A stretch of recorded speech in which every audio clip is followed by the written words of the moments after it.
right or wrong.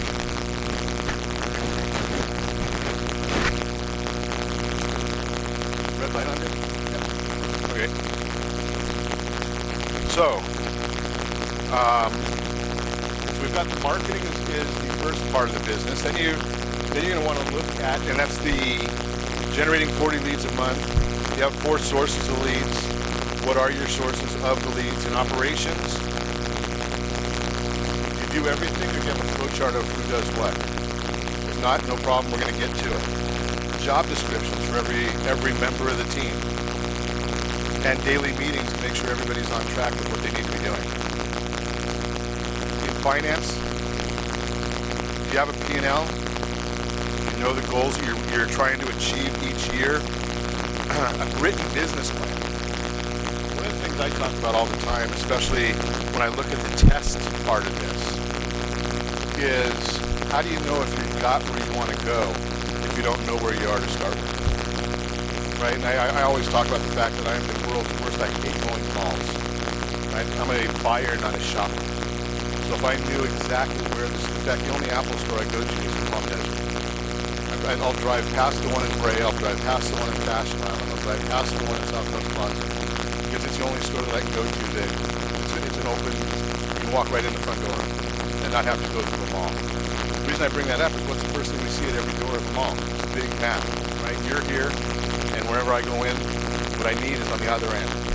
We always want to know where we are to get started with.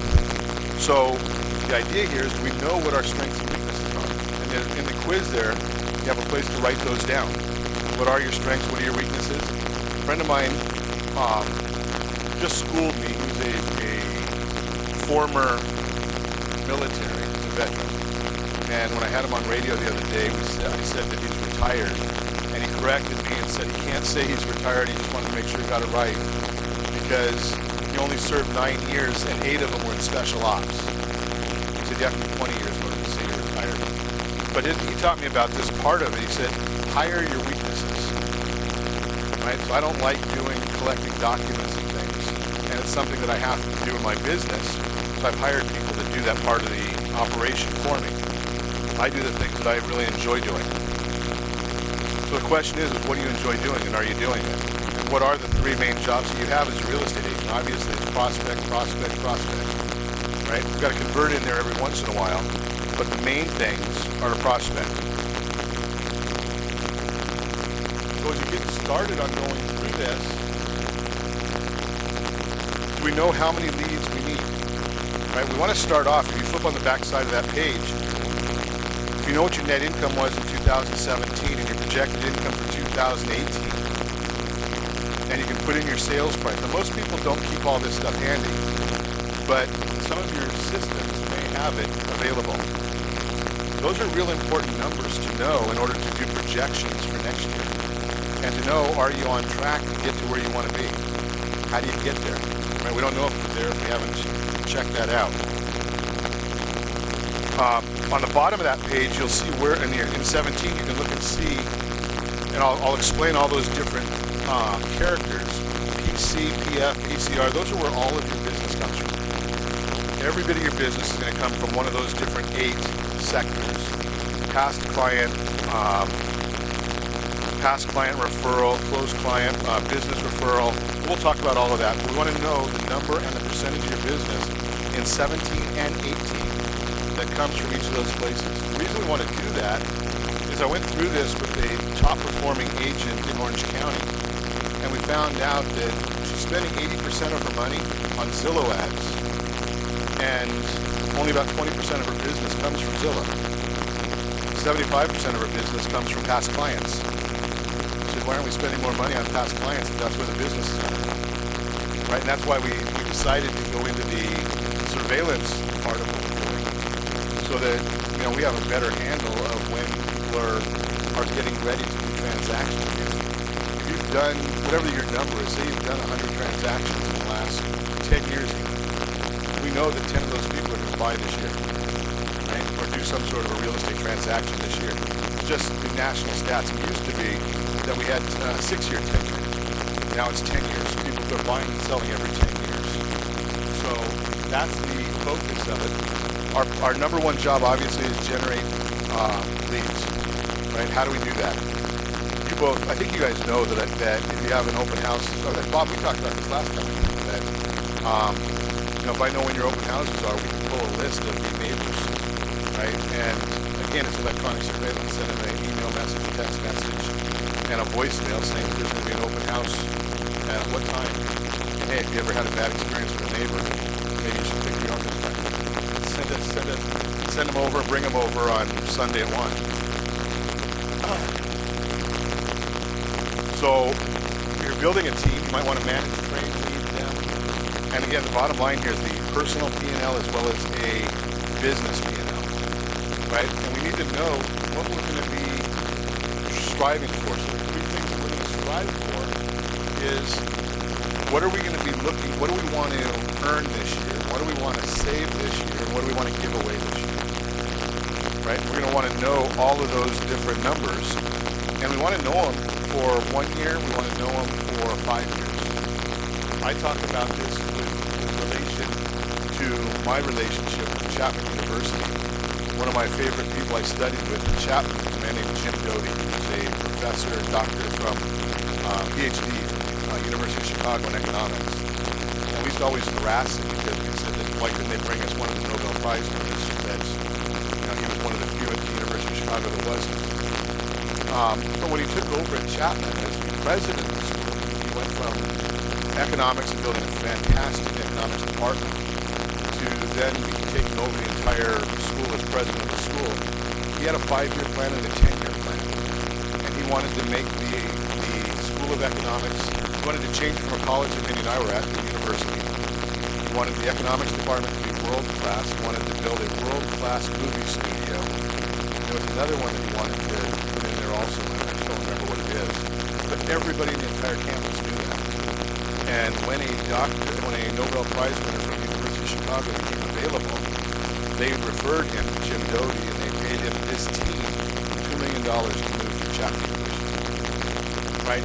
Everybody knew what the plan was. Everybody knew what the goal was. That's why I talk about everybody needs to know what the goal is for 1 year. Number of deals, total sales. If you're looking to build a team, I asked you, Marilyn, one time, what is the relationship? Do I talk to you? Do I talk to Bob? He said, talk to anyone, right? So, but if everyone doesn't know that, if everyone's not on the same page, you can't do that. What is the income goal? What is the saving goal? 1 year and 5 years on all of it. This goes back to what I was talking about before as far as where the leads are coming from. Right? If you don't know where your leads are coming from, how do you market towards that sphere? Right? So I had mentioned to you that I was going to tell you where all these different things are. CCRs, current client referral, past client referral, past client. And these are all in your packet there. And I think we've talked about some of them before when we did the Extreme Leads workshop too. But I can send you all these slides as well, so you'll have them. But every one of your clients will come down to one of these 8 categories. And if we have a goal for each of those 8 categories, then we can know what to focus on. And maybe you don't even do anything. Right? Maybe you don't do any builder business. Right? So you don't want to focus on that. That's not a problem. It's just we want to know what we're focusing.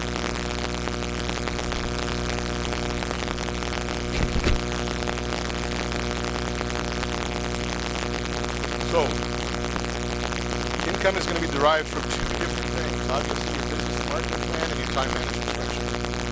Right? In here, you've got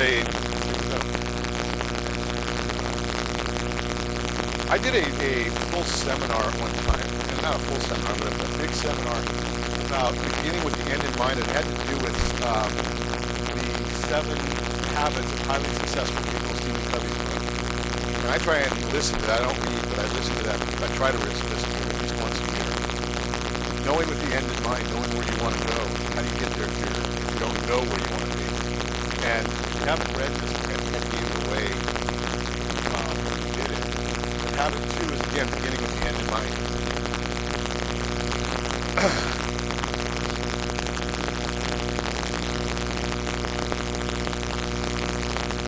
again, I can send you all these slides.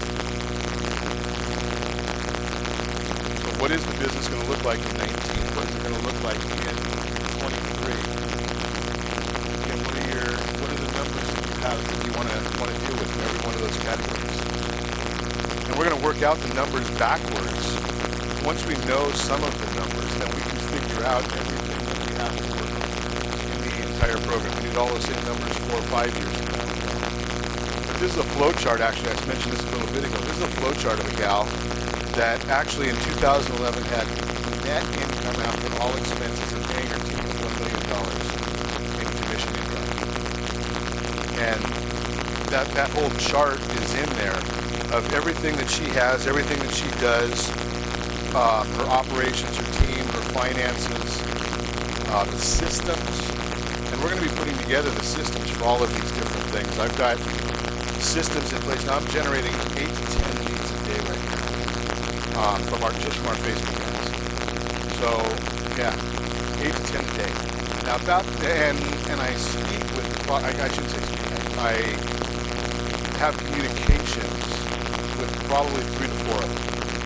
So what ends up happening is we email, text, and call within 5 minutes of everyone coming through. And if they respond to one of our messages, then that comes right to my phone. If they don't respond, it doesn't come to my phone. But then we can talk back to them, and you know, some of them aren't credit ready. Some of them don't even have any clue as to what the requirements are. So, and all of that, to be honest with you, on a budget of $10 a day.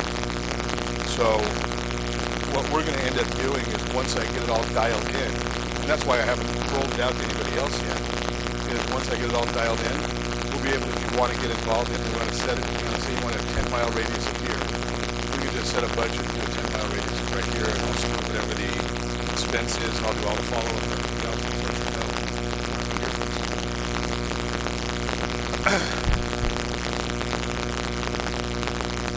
So if you look at the business plan, we already talked about some of the different goals and knowing your numbers. If you take a look, we know our income goal, and every place is different. I use 200,000 here as an income goal because everybody's got their own number, and 200,000 is an easy number to multiply by 2, 3, 4, 5, whatever you want to be. And we use a national number, so an average sales price of $175. I think I've shared with you in the past that on a lot of these things, that I mastermind with groups, so I don't have to do all of the work. So the one gentleman that did the math on this, his marketplace is $175,000 sales price. You put in here 3% commission per side. Now, we don't want to use 3% and just say that that's correct, because it may not be correct, right? So whatever your legitimate number is, maybe it's 2.5, maybe it's 2.7, whatever the number is, you want to plug that in. But for math's sake, we did 3 right there. So we know that the average commission per side is $5,250, saying using a $175,000 sales price. We also know that everybody's got a split. So we used here a 70% split. It means that every trans side is going to generate $3,675 based on a $200,175. Again, you can double it, triple it, whatever the numbers are for you. If you have to pay any kind of a per transaction fee, just put that in there. So we did $199. Plug that in. We know that then we need 59 closed transactions to get back up to our $200,000 income goal, right? Now, we also know that if we put 59 contracts in the hopper, we're probably not going to close 59, right? There may be some fallout. I mean, in our lending world, we probably have about a 15 to 16% fallout. Yeah. You know, there's always, I mean, I've had some real weird things happen. Just recently, I had a guy that sent me the wrong tax returns, right? So I had somebody else that decided they were going to buy a new motorhome and a new Mercedes in the middle of escrow, even though we send them a note saying don't spend anything over $500 without calling us first. So you get some of those weird things. We found a lot of consumers don't realize that since 2010 or so, we have to run something called fraud guard on every transaction, every file. I hate the name of it, but that's what it's called. It's from CoreLogic. And we found out on one file that they had a piece of property that was undisclosed. No loan on it, so they didn't put it on their loan application. We still have to put taxes and insurance into the income ratio and put them out of whack. So those are the, that's some of the stuff that we see on our side. But everybody has some, people can lose a job even in the middle of a transaction. So we understand that, just doing your own numbers, if you have a 20% fallout, you need 74 transactions for those to be done. Right? So we just go back and look at those numbers. Now, you want to say, okay, we do 50% buy side, 50% sell side out of 74, then we need 37 transactions, 37 listings to get to our numbers. So how do we break that down by per week? Right? So if we know that we need 37 listings and we're again going with that same fallout, okay, we need to do, say, 159 presentations to get 53 listings to get 37 in contract. So then we know that in order to do that, we need roughly 48, we're going to work 48 weeks, so we know that we need 4 listings every single week, right? Or this is 4 presentations, I should say, 4 listing presentations. And all we're doing is just doing math backwards here. So we started with the end in mind, and we're just strictly going through and doing the math, and all of the calculations are on your sheet. You see exactly what they're doing. Buyer prospects work the same way. How many do we have to put in the car? How many are going to close?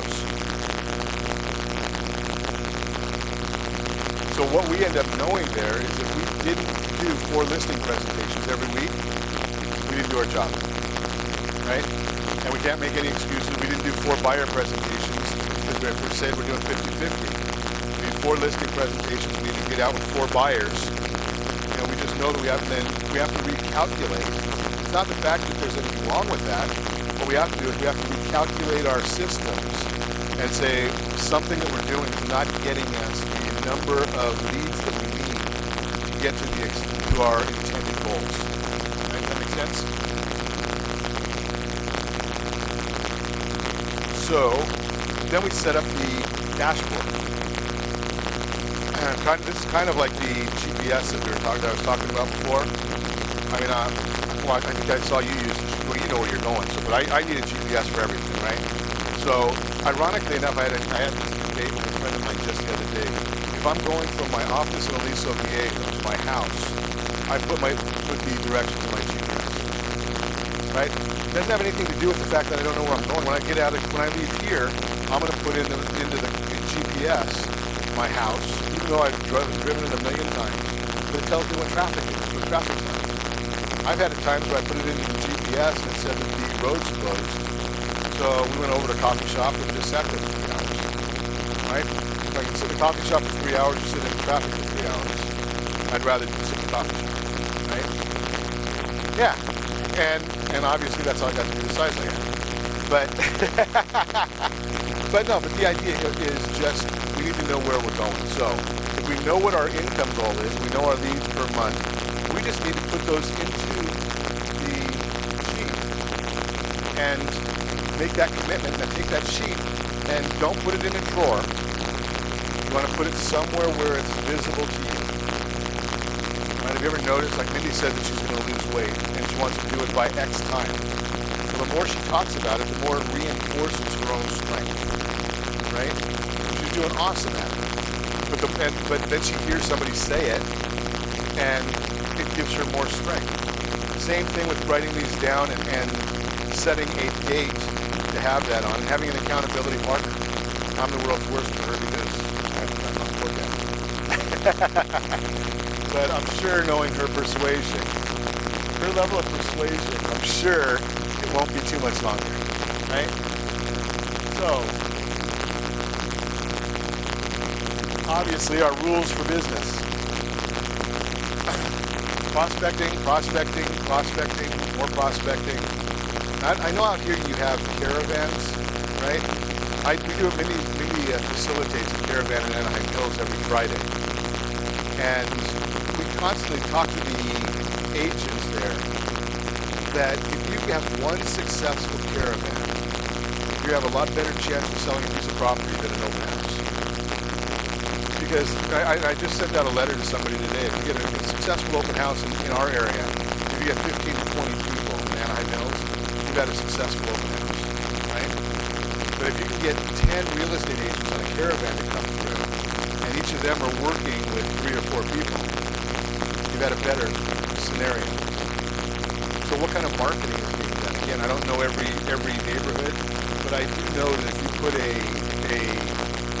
when we do a raffle at an open house, every agent shows up. Right, so the agents that I'm working with will raffle off even a $5 Starbucks gift card at Caravan, or we'll have a bottle of wine, that's a $10 or $15, $20 bottle of wine, and everybody comes and wants to put their card into that raffle. And you know something, I don't care if, and I just said this recently, I said, well, it's only for agents. I said, no, it's not. Because lenders know people too, right? And title agents know people that are shopping for houses. So anybody that comes through, heck, it's been one of the best referral sources that some of our agents have is a painter.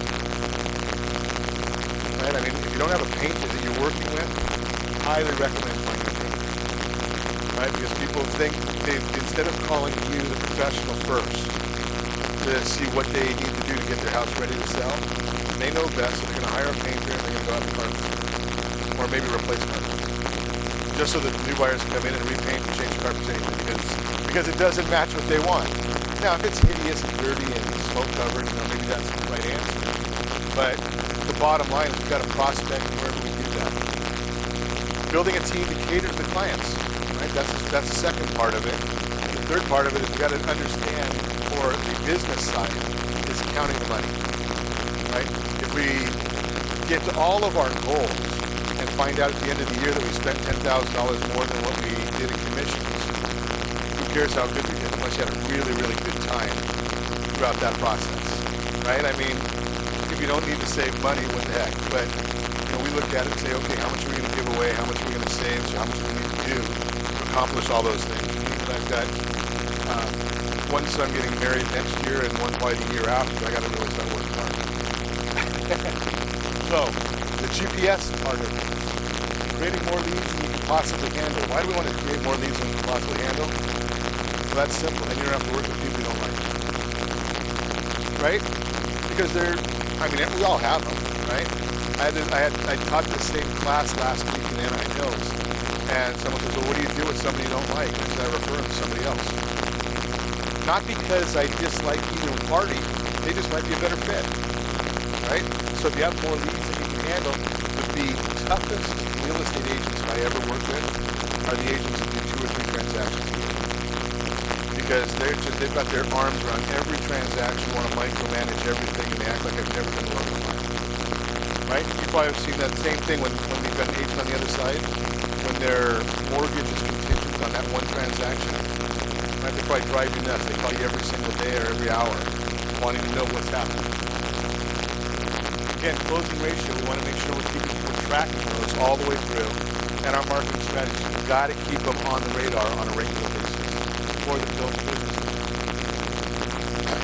80-20 rules work here just as well. I do 20% of the work and pass off 80. Right? My team does it. That's why I don't worry about the fact that I'm not answering calls right now. My team is taking care of it. And they've been trained, and we try and let our consumers know the same thing. When I talk to the consumers to start a transaction, I tell them that I'm available at all times. Right? They can call me whenever they want. Generally, after I've had a couple of martinis, they don't answer. Right? Because I'll probably give them bad information. But the fact of the matter is that if somebody wants to know the status of a loan and I'm sitting here, number one, it's better for them to know Kathy's phone number. And to be quite honest, if they ask me a question, I'm going to have to call Kathy anyway and then call them back. They cut the middleman out and get better information because Kathy's in the office all day, every day. And she's got a better pulse once I turn the file over to her of what's happening on the file. Rick, who's been here with me before, he's in the office right now, same thing. He's got a pulse on everything. So when we first started transactions, we send that information out to everybody. Everybody knows what the staff's roles are.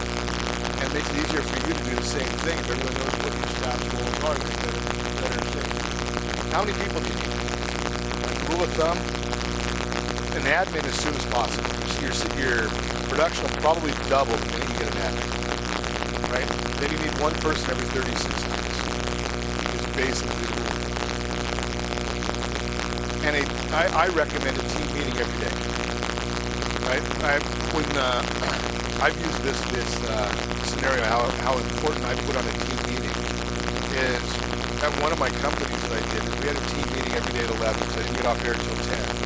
And I said, for every minute that I said, you can't be late, because I'm telling you, that's your job. If I'm late, I'll pay you an extra $5 for every minute I'm late.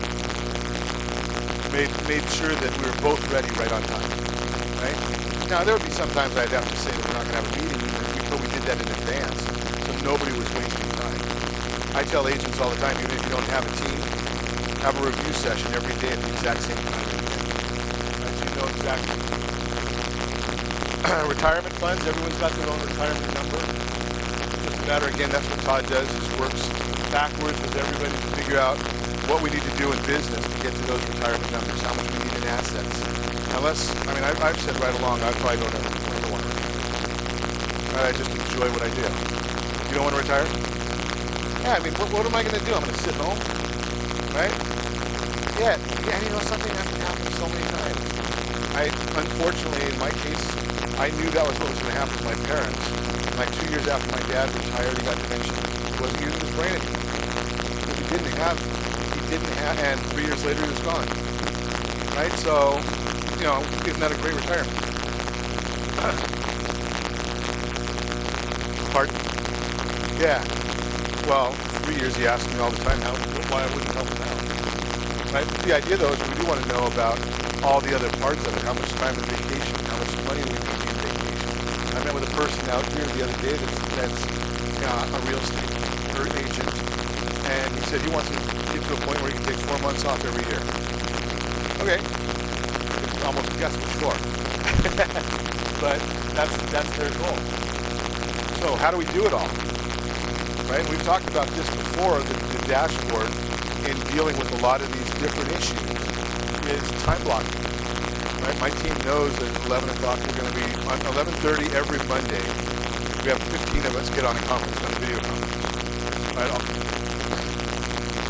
Every Monday, everyone's on all the loan officers. I host a video conference for all the loan officers.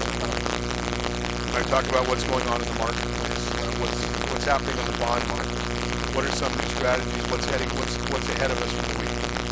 I just started last week, and I don't know if you saw it on Facebook. I'll have it on YouTube, where I do a mortgage update every Friday afternoon. It actually comes out at 8 o'clock Saturday morning. I record it online. So that's pardon. That'll be on YouTube, Facebook.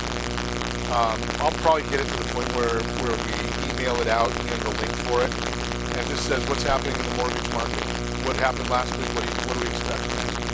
Why is the market doing what it's doing? What are the risks coming forward? Right, last week I told everybody if we hit 326 on the 10-year Treasury, we might see another 0.5% or 0.75% increase very, very quickly. Right, because the next level of resistance is at 3.6. Thank goodness we went back the other way just because of some fear in Europe, which is the main area. But what is it going to take to meet our business plan goals and objectives? Right? We want to get to the point where we've got all of these things going on. We've got that power out, that sales call. Right? Very little that we do is a fire. It goes back to the 7 Habits book. Are we spending most of our time dealing with things that are urgent and important, or important and not urgent? I want to spend 90% of my time doing important but not urgent. Right? I don't want to be a firefighter. Those guys have to get done. Right? All of the different items that are on there, the power hour, dialers, lunch list, mailing emails, gift programs, birthday programs, all of those things, I do every one of them. It's not that hard for everyone else to do the same thing, and we help them. Right? They're all different methods of doing it. And it's all just a matter of setting up the right system so they happen every month. Right? If you do a lot of transactions, and I love this analogy. Right? If I do a transaction with Bob and I send him a thank you, and it's a box of Mrs. Fields cookies, and he refers me to you, Marilyn, and I do a transaction, and I don't send him. And Bob says, well, how do you like the cookies? And I got egg on my face, right? So I've got a system set up for everything, so that as soon as one hurdle is met, it triggers the next set of items that have to happen.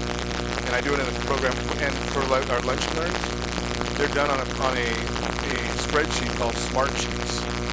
And all I do is put a date in, and I've set up a template, so date minus X is when things are triggered, and it sends out an email to everybody when something has to happen. So all of those things are all done by systems. The marketing, I mean, if you get a new listing, there's 180 things that every real estate agent has to do. I've got a whole list of them. I may have missed some even, we did do a mastermind. But every one of them need to be done. It's a lot easier to have to be. I work off the checklist for everything.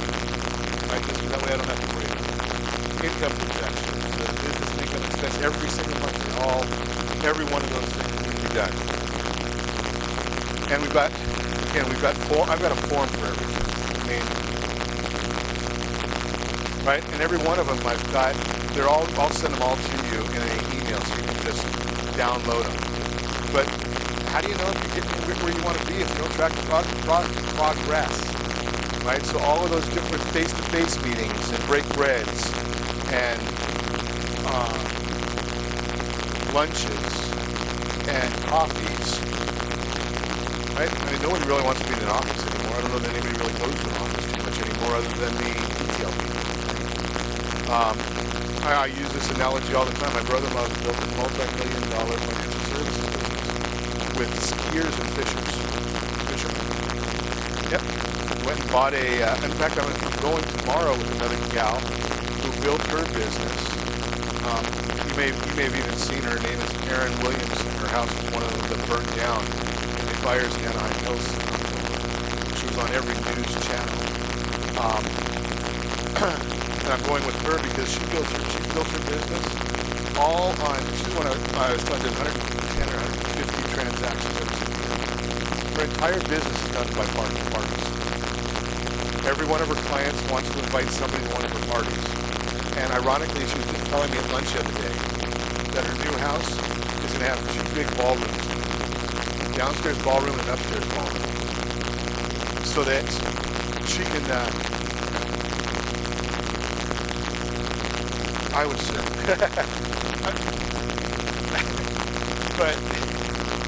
but her whole thing is that, and she's going to be teaching a program how she's built her business. When she started in business, they said, well, here's a phone book. You have to make 150 phone calls a day. She said, I'll never do that. And she started writing thank you notes. You know, she would send a thank you note for somebody saying hello to her. And within about 5 days, she was getting phone calls from people just to thank her for the thank you note.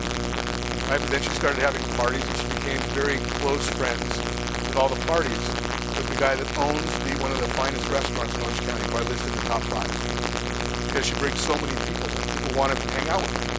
Oh, by the way, I do real estate. Right? So her whole business is referral. So the greatness tracker kind of follows all of those things. No, it's called the Ranch. They have, I think they have one ribeye, like $150. Yeah, tomahawk. Yep. What is $16?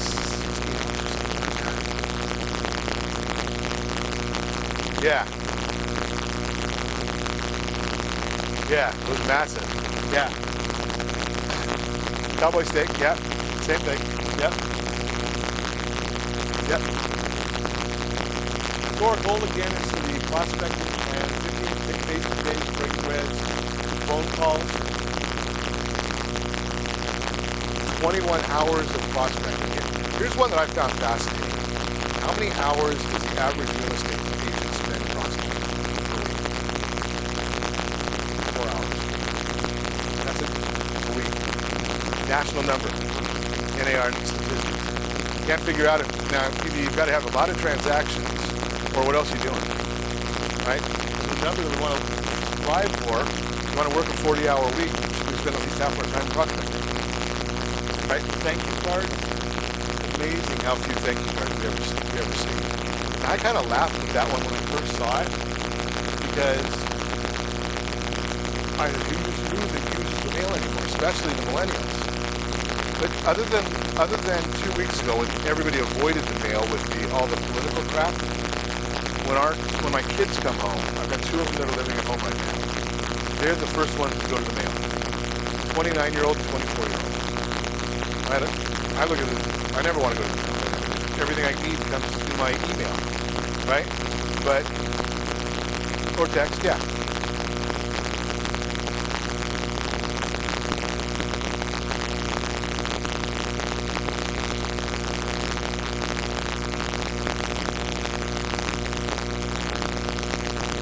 But if nobody's doing it, wouldn't you want to be the one that is?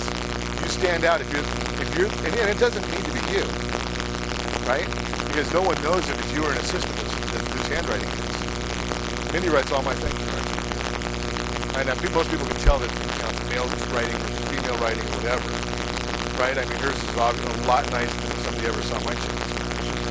But it's amazing that if you're doing something that's completely different than what everybody else is doing, that's usually where the win comes from, right?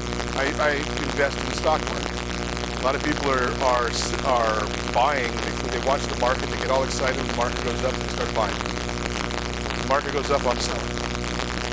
Right? When the market goes down, that's when I'm buying. Right? Doing the exact opposite. Right? Sometimes I maybe apologize because I wait a little too long. But it's comfort levels, right? But bottom line is we need to track the leads, where they're coming from, how many people are getting the right leads every single month. And we don't want to wait until the end of the year and say, well, I had one guy who was just on my show just recently came in. I couldn't believe it, man. I'm down about $200,000 in commissions. And I said, buddy, it's this is the beginning of November. Wouldn't it be good to talk about that about maybe 7 or 8 months ago? Yeah. Right? Now, he does a lot of business, but, being down that much, I don't care who you are, $200,000, right? So, we have the lead tracker, we've got the lead sources. I think we've kind of beat that one to death already. Tracking the projections, the close date on every transaction, right? And knowing when they're closing, when they're due to close. And that's where I think I told you that you had all those different referral type categories. It's all written out in your packet. So that's on that particular page. And it gives you the way of filling out that lead tracker as well. Projections, knowing the client name, what the gross is, what the net is. This will make it a whole lot easier from year to year when you fill out the pay log, knowing what your numbers are. Now maybe your software, maybe HomeSmart software does that for you already. It might tell you gross, net, sales price. Yeah, and then you can find out those numbers that we needed to plug in earlier, what your average commission is, what your average transaction size is, a little bit.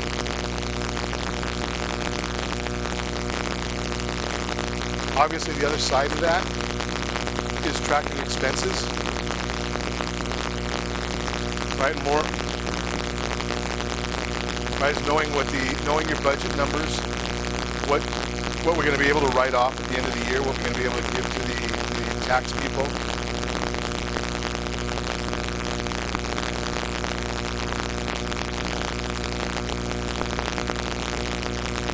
Okay, so we've given you a profit and loss in there. You don't already have one. And there's some both business and personal, right?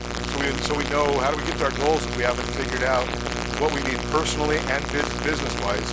And again, I'm going to send you these in electronic format so you can plug and play with them.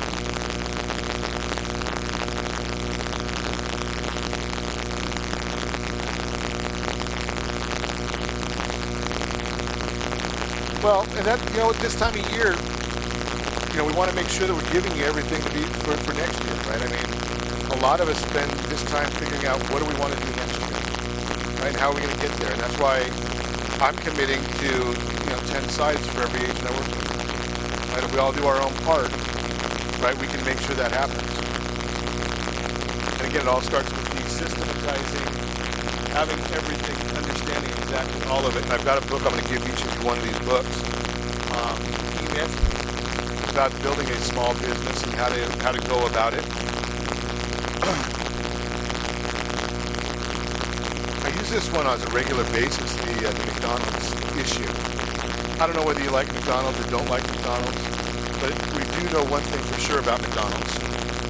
When we go to McDonald's here at the end of the street, or I go to McDonald's in Anaheim, everything's going to be the same, right? Mindy loves their Diet Coke, right? No, but the bottom line is she knows that if she goes to any McDonald's, that Diet Coke is the one that she loves, right? And the reason I bring that up is the same thing with our transactions. When our transactions are identical every single time. Well, the parts that you can control, you can't control the other side. You can't control human nature. But you know that every listing has to have the same 20 or 30 things, right?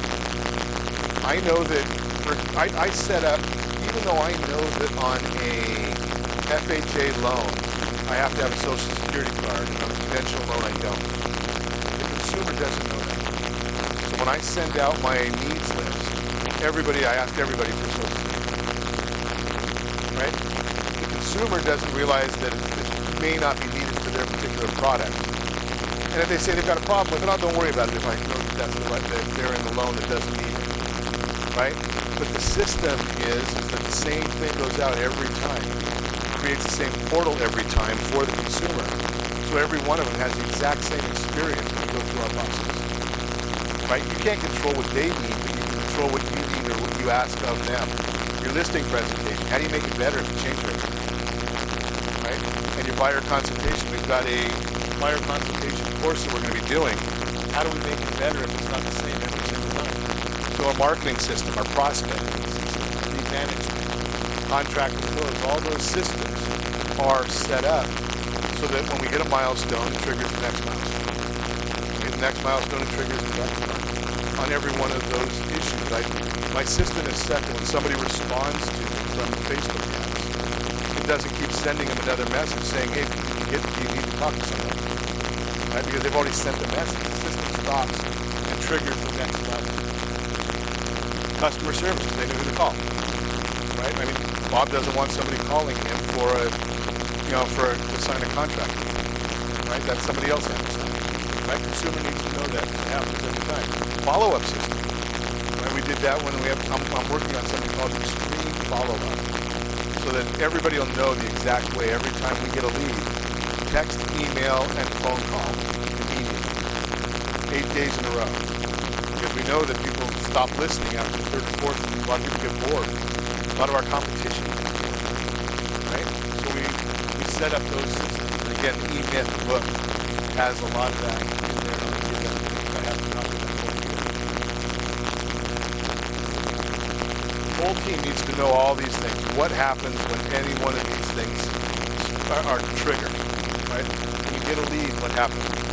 When you have to make an appointment, what happens? Right? A lot of people, especially, I hear this a lot from agents when I talk to them around the state.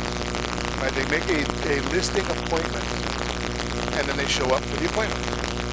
Right? What's the consumer doing? You think they're waiting for you?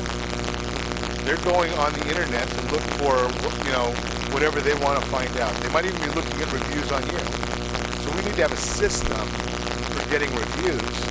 But I have an ebook that I have for when I get a buyer lead, buyers get an ebook, things to consider when buying a home. When I'm working with a listing agent, 85% of the people that are selling a home are going to do what? Buy another one, right? What is one of the biggest questions that the sellers have in many instances is, what can I afford? Right? So we like to try and get a conversation going with sellers to get their loan application with the seller. Right? Because they might have thought that they need to have $50,000 to buy the new house, and maybe they only need $40,000. So maybe they can reduce their sales price in their mind by $10,000, and you can get a sale quicker that way. Because now they know what their budget is on the other side when they're going to do that. So what happens when those leads come in? every single time. I have a yes, I've got a book for that. Right? Things to consider when you're selling a home. It's a 21-page book, and we redo it every quarter. So we've got a brand new one. So the new one will come out on December 1st. Right now we're just finishing up with the fall buying guide and selling guide. The winter buying guide and selling guide comes out on the 1st of December. So before, during, and after the transaction, you're going to have something ready for every one of them every time. Sounds like a whole lot of work, but a lot of it you give it to yourself. Right? So if I send you the list, I've sent you all the accounting items are here, right? All you got to do is fill in the blanks. Right? That's pretty simple stuff. I've got the chart of 180 things that real estate agent does for every transaction. If you wanted them to send that to you. Yeah, and if you find things I've missed or things that are obsolete, let me know. Because it's not a done process. It's a working process. But what are the systems that you've got to get all the leads? Right? We need the pillars, the database system, the home buyer seminars. We're going to be doing. I've just finished a seminar just like this lunch and learn for wealth building. So if you wanted to do a seminar, a consumer seminar on wealth building for past clients and their friends, or for associations, homeowners associations, we can do that. I've done some for credit repair seminars. A lot of people have questions about credit repair. I've got about 15 different consumer seminars that are all done already for you. Business relationships. Again, that goes back to the same concept that I mentioned before. CPAs, this is a great time to talk to CPAs and tax planners. Right? Because now they've got time, they're past the October 15th extensions, and they're not into tax planning for next year. Great time to talk to them and tell them. And every client, if you ask them if they've got a great CPA, you'll find out who the great ones are. And if you don't, ask them if they want one. Right? You may have some other pillars that you're working on as well. But these are all different methods of finding different pillars to grow your business. So 50 clients, social media. Again, that we're doing a lot of that one. Internet marketing. In fact, I just had on my radio show about a week ago, if you do any blogging or writing for the internet, I had a gal that is a ghostwriter. So she'll do all the writing for you, and it's all under your name, and it's all you need. Employer benefit plans, you can get into any of the groups out here, those are all there. Everything goes on the calendar. I've gotten myself in trouble recently by not going on the calendar before I make commitments. Right, we were at a concert in the park, and some friends asked me, can I do such and such? And I said yes. Hadn't looked at my calendar. I do, but I was just sitting out there, and I thought that I had my calendar memorized. Right? Everything goes up. Well, I use my Google Calendar, which obviously syncs to my phone.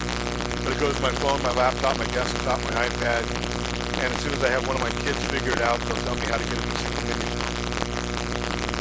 No, I'm sure know how to do it a lot better. So the calendar all starts again with time blocking. Right? I think we did a session on that. Prospecting, admin work. You don't have a $10 an hour or $15 an hour assistant. You are that $15 an hour person. Right? So again, doing those thank you notes or getting your mailers ready, getting them out to the printer. Working on the business like we're doing today, family time, personal time, all of that.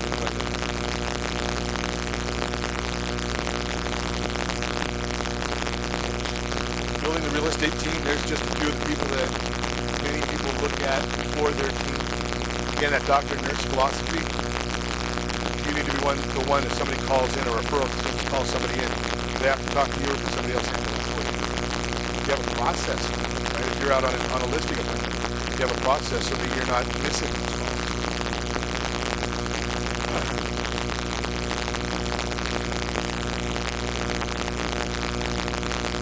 What's your problem? Time management? Well, the time blocking can help that, right? Right, if you know that from 10 to 12, you're doing prospecting calls, right?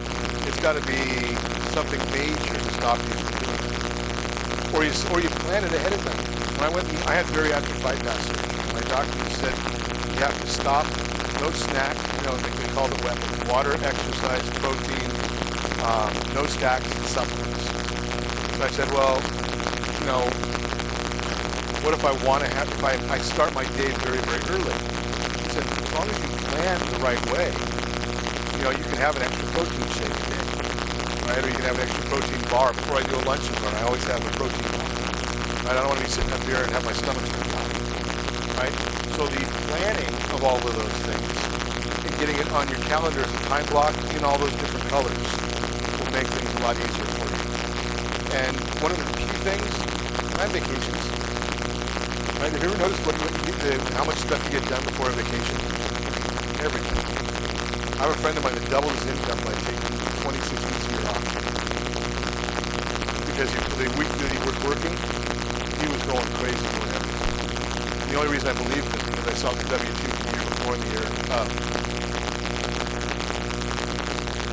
So on that, in the back of your packet, I did give you basically a checklist of everything done. And I also gave you the advanced thing, that's what's up here, is how to make sure we get all of the job descriptions for people, the whole 9 yards. It's all laid out for you right there.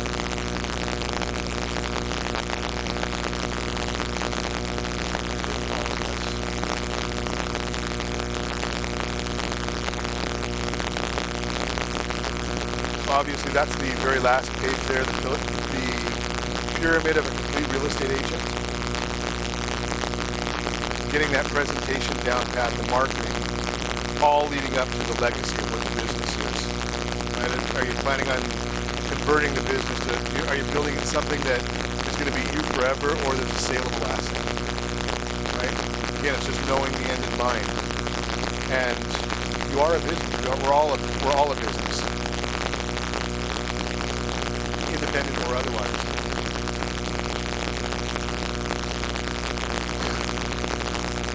The last part of it becomes, how are you going to keep yourself accountable? Again, share that dashboard with everybody, right? What your goals are for 2019.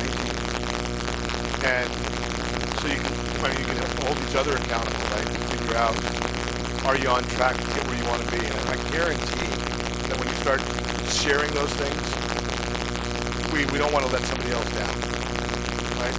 I ask Mindy every Saturday morning what they said at their meeting, right?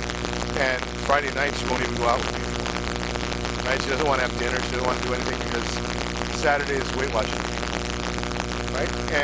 But that's her way of being accountable, right? When I finally get on board with it, I'm in trouble.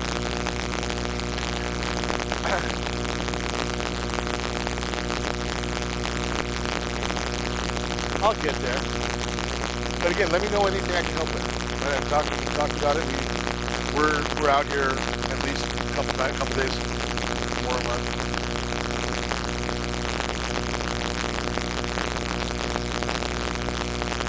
Yeah, I think we had 16 people registered today.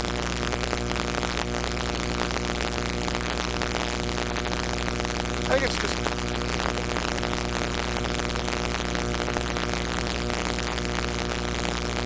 something, what I look at, if I do, what's that?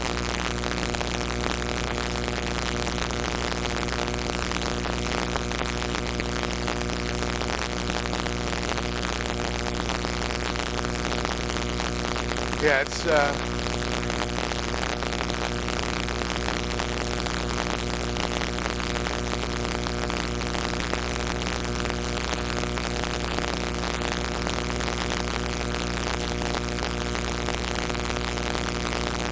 we've got neighbors who, right, you don't want to be around them, right? I mean, it's kind of crazy. So, I'm more than happy to send those things out, and we can get them on the social media and on the website. I know we did that one.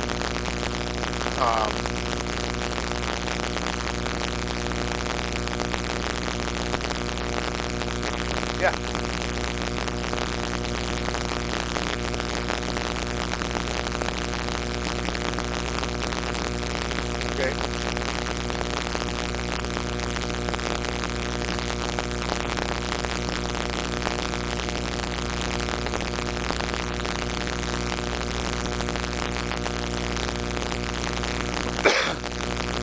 what happens there is I go into the system and I put in the address, and I'll generally go about a quarter of a mile around the radius from the property, and they'll give me back as many email addresses and cell phone numbers as they have. And then I just send out, usually an hour before your open house, I'll send out an email and a text message or a voicemail saying to everyone we have.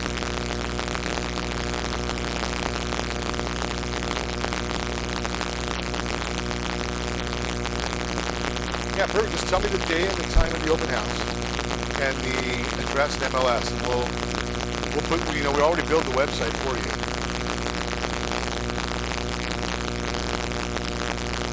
Okay. Okay, perfect.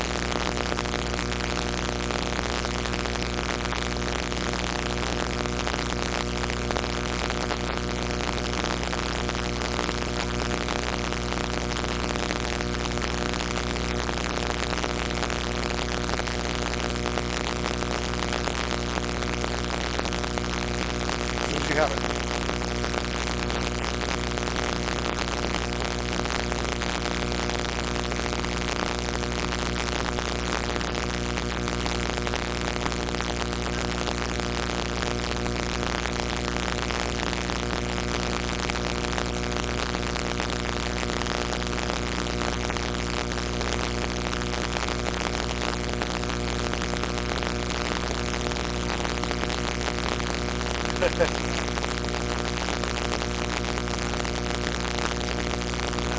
Five.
Wow.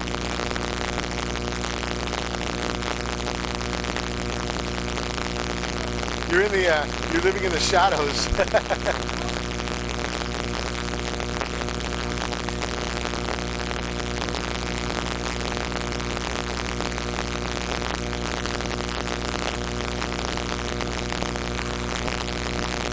Wow.